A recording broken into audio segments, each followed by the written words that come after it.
श्री शिवाय नमस्तुभम दोस्तों।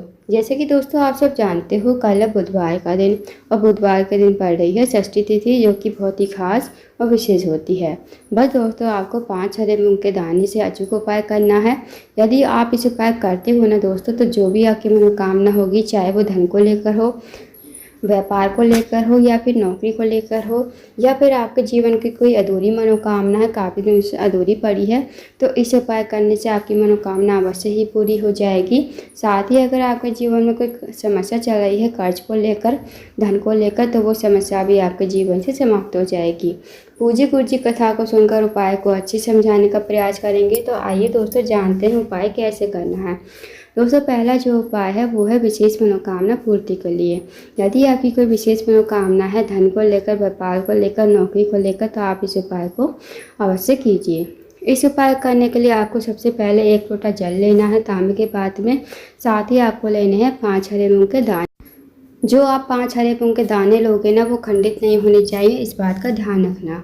दोस्तों, अब आपको चले जाना है शिव जी के मंदिर में। इस उपाय को आप सुबह से लेकर शाम तक कभी भी कर सकते हो। शिव जी के मंदिर में जाकर सबसे पहले आगे पास जो 5 हरे मूंग के दाने हैं, उनमें से 4 दाने आपको 4 स्थानों पर समर्पित करने हैं। सबसे पहला जो हरा मूंग का दाना है वो आपको समर्पित करना है गणेश जी के स्थान पर। अब दोस्तों, आप सबको पता होगा कि शिव जी का जो पूरा परिवार है वो जलाधारी पर विराजमान है। तो आपको पहला हरा मूंग का दाना गणेश जी के स्थान पर ओम गणेशाय नमः या फिर श्री शिवाय नमस्तुभम कहते हुए समर्पित कर देना है। अब जो दूसरा हरा मूंग का दाना है वो आपको समर्पित करना है भगवान कार्तिक के स्थान पर।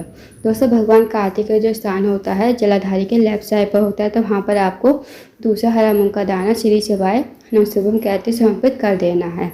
अब दोस्तों, तीसरा हरा मूंग का दाना आपको समर्पित करना है माता अशोकसुंदी के स्थान पर।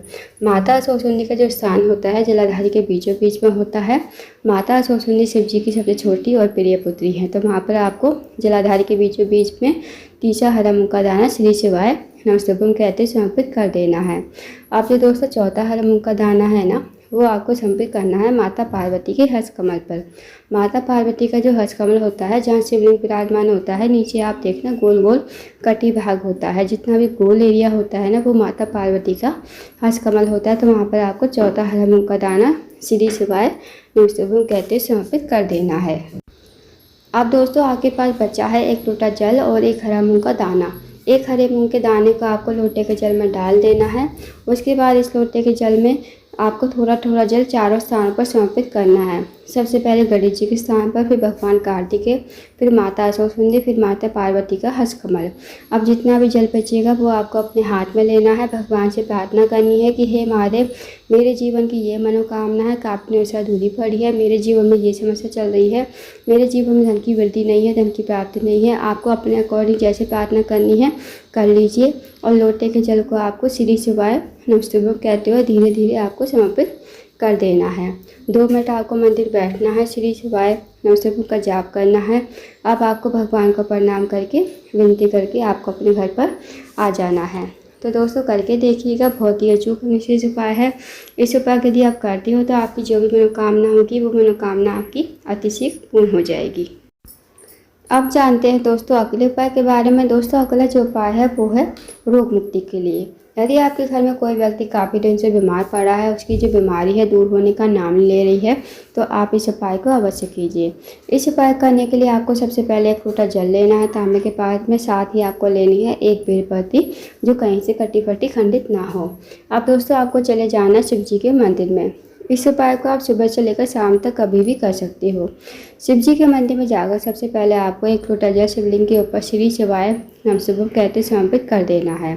उसके बाद दोस्तों, जो आपके पास बेलपत्र है ना, बेलपत्र को आपको अपने सीधे हाथ की हथेली पर रखना है और महादेव से प्रार्थना करनी है कि हे महादेव, मेरे घर का ये व्यक्ति है, काफ़ी दिन से बीमार पड़ा है, आप इसकी बीमारी को ठीक करें। तो आपको उस व्यक्ति का नाम लेते हुए, गोत्र बोलते हुए, बेलपत्र को आपको कुंदकेश्वर महादेव का नाम लेते हुए शिवलिंग के ऊपर समर्पित कर देना है। 2 मिनट आपको मंदिर बैठना है, श्री शिवाय नमस्तुभम का जाप करना है। अब जो आपने बेलपत्र चढ़ाई थी ना दोस्तों शिवलिंग के ऊपर, वो आपको महादेव से विनती करते हुए औषधि के रूप में आपको अपने घर पर लेकर आनी है। इस बेलपत्र को घर पर लाकर उस रोगी व्यक्ति को खिलाना है जो रोगी व्यक्ति आपके घर में काफ़ी लंबे समय से बीमार पड़ा है। उसको आपको कुंदकेशर महादेव का नाम लेते हुए इस बेलपत्र को चबा चबा कर खाने को कहना है। यकीन मानिए दोस्तों, जो भी उसकी रोग बीमारी होगी धीरे धीरे ठीक हो जाएगी। तो करके देखिएगा, बहुत ही अचूक और विशेष